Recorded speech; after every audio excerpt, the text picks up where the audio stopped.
The book is called America Was Hard to Find, and it is roughly a thriller about American identity on either side of the political spectrum during the 60s and 70s.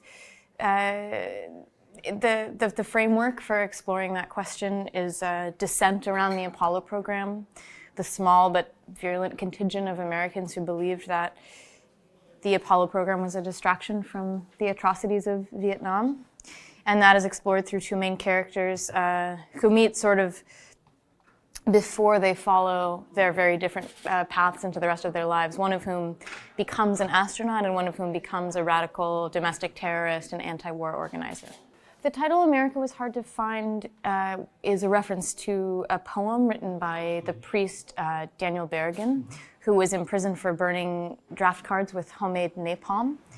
And so it's hard to explain that title without paying the respect to him that I think is necessary.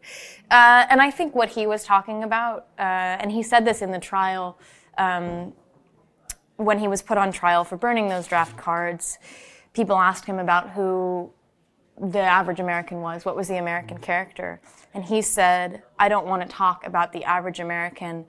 And I think what he meant is that there is no ordinary American. My country is one that really leaves your average citizen completely alone to find a doctor, alone to pay for an education, all of these things. And I think it means that if you look for what is unifying, it's very difficult to find. Vincent, who becomes an astronaut, I think embodies to me a very narrow path of American masculinity as set forth by the military-industrial complex, the kind of deadening of the soul that is in evidence there. Fay, who is on the other side of the political spectrum, represents the total sacrifice of the self and the sacrifice of any future that was made necessary by the radical change that many baby boomers believed was necessary.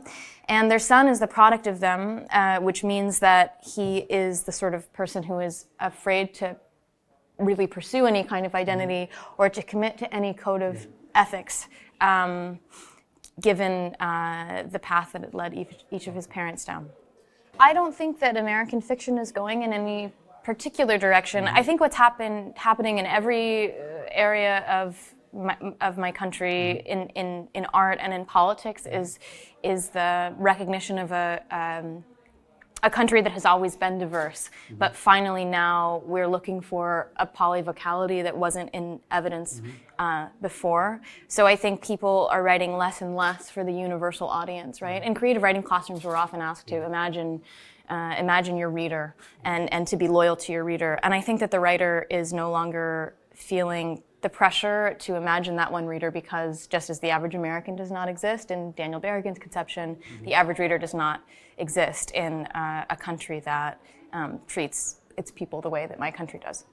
James Salter wrote what I think are some of the most beautiful sentences composed in the 20th century. Garcia Marquez taught me a great deal about scope. Junichiro Tanizaki, I think, is able to talk about politics on the individual level to convey the subjectivity of outsized important moments. Marguerite Duras, of course, as a stylist, and Joy Williams, who is a living American author who has mastered the form of the short story.